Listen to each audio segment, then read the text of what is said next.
Shalom Bapak Ibu yang terkasih dalam nama Tuhan Yesus. Perkenalkan, nama saya Syukur Idar Mawati Lapau, Prodi Pendidikan Agama Kristen semester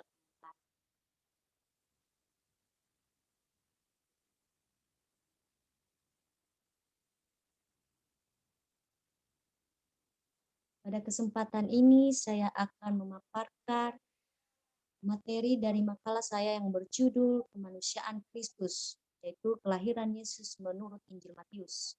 Dengan dosen pengampu Bapak Dr. Adolf Bastian Butar-Butar MTH dari mata kuliah Kristologi.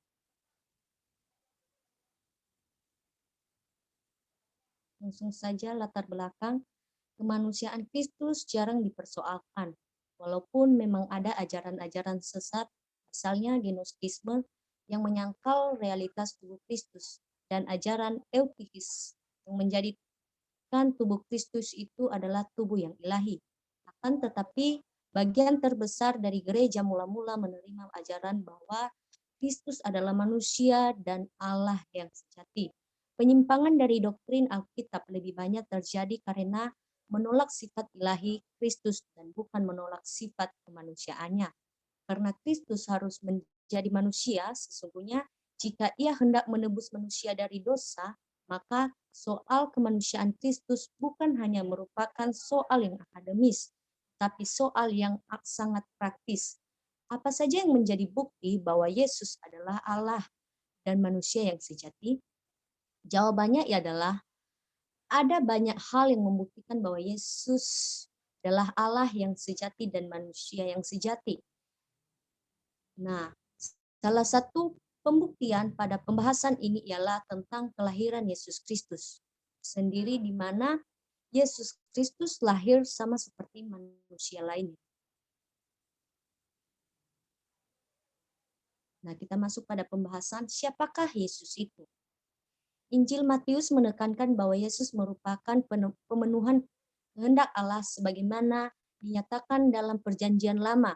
Dalam Perjanjian Lama, para nabi telah menubuatkan tentang kedatangan seorang yang diurapi untuk menyelamatkan dan memulihkan Israel yang mengalami kehancuran dari pihak musuh.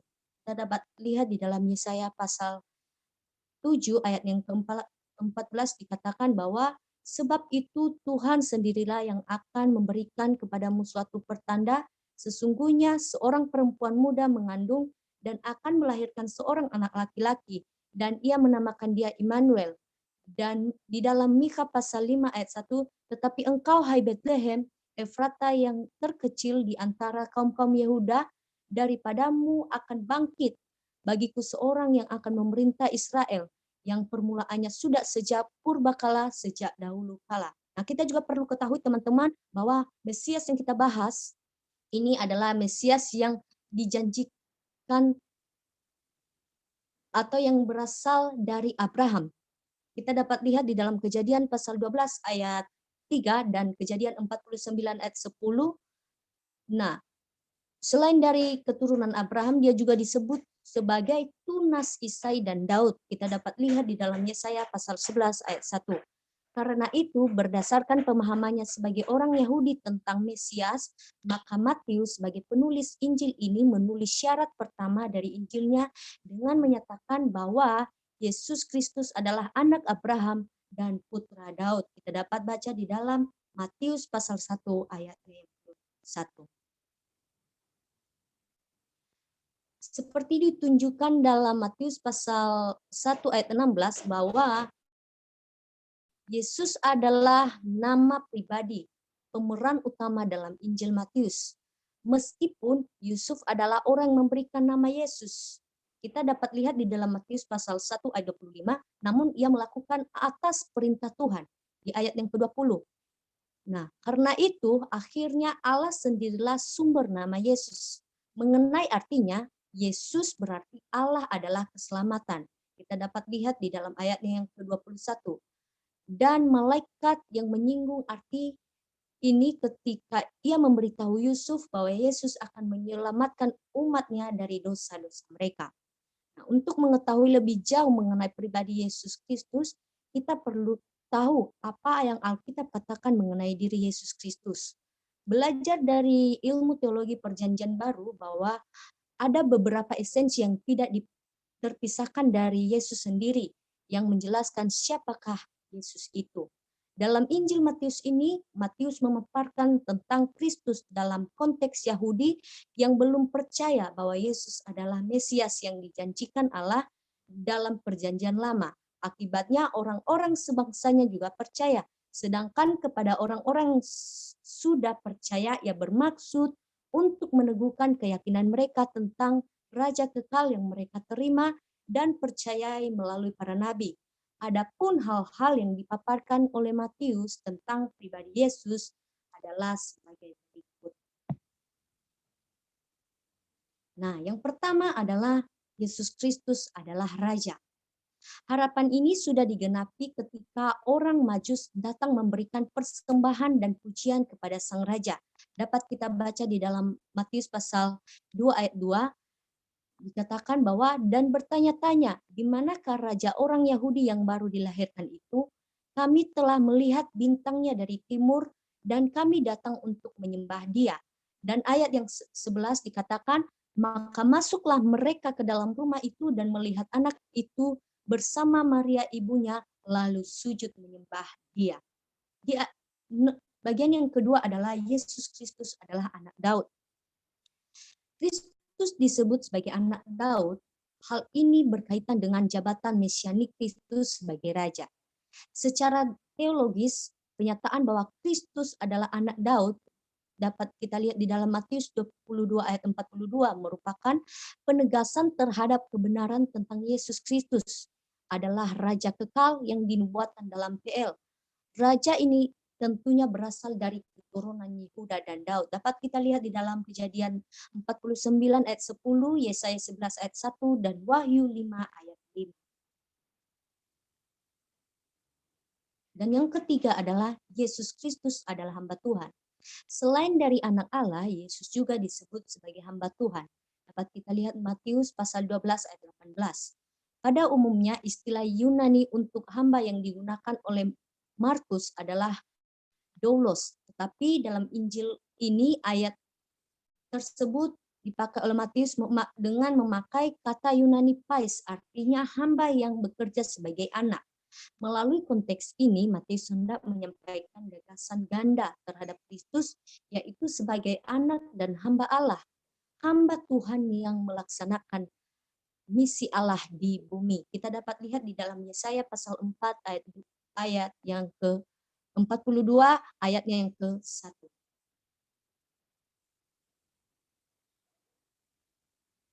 Nah, sekarang kita masuk pada kelahiran Yesus Kristus. Kelahiran Yesus Kristus ini terambil di dalam Matius pasal 1 ayat 18 sampai 25. Nah, bagian yang pertama yaitu Yesus dilahirkan oleh seorang wanita. Kembali nubuat Yesaya ini dikutip di Matius sebagai bukti bahwa nubuat ini sedang digenapi dalam diri Maria, yang adalah seorang perempuan muda. Namun Matius menyebutnya anak dara.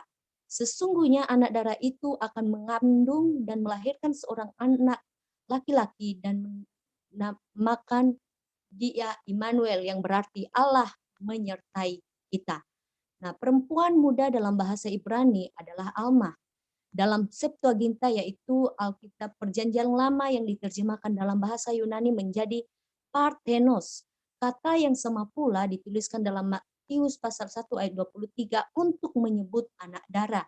Dalam bahasa Inggris, perempuan muda atau anak dara disebut sebagai virgin. Dengan demikian, arti kata Parthenos adalah anak dara atau lebih tepatnya anak dara perawan. Meskipun Allah adalah Bapanya, dia dikandung dalam rahim Maria dengan kuasa Roh Kudus. Kita dapat lihat di dalam Galatia pasal 4 ayat 4, tetapi setelah genap waktunya, maka Allah mengutus anaknya yang lahir dari seorang perempuan dan takluk kepada hukum Taurat. Kenyataan ini dikuatkan oleh kisah-kisah kelahirannya dari seorang anak dara. Kita dapat lihat di dalam Matius pasal 1 ayat 18, kelahiran Yesus Kristus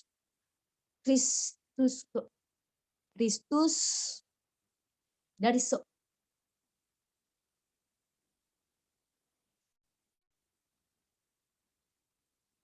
kepadanya, tetapi ia tidak bersetubuh dengan dia sampai ia melahirkan anak yang di dalam kandungannya itu. Kita dapat lihat di dalam Matius pasal 1 ayat 24 sampai 25 adalah seperti berikut.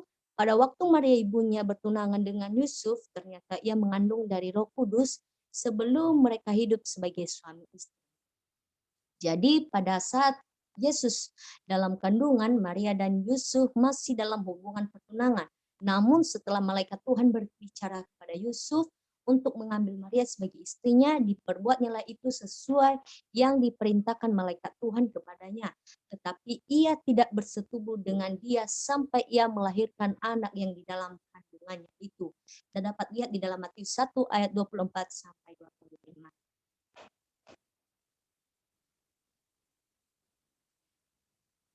Yang kedua adalah kedatangan orang Majus dari timur.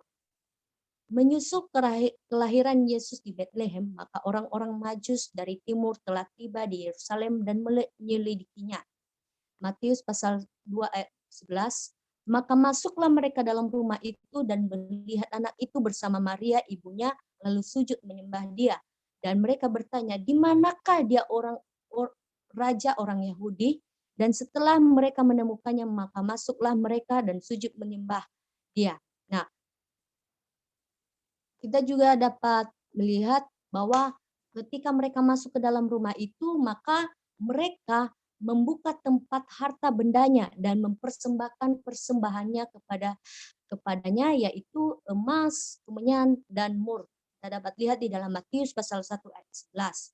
Yesus disebut anak Daud, anak Abraham, dan dikatakan bahwa ia menurut daging diperanakan dari keturunan Daud. Kita dapat lihat di dalam Roma pasal 1 ayat yang ketiga.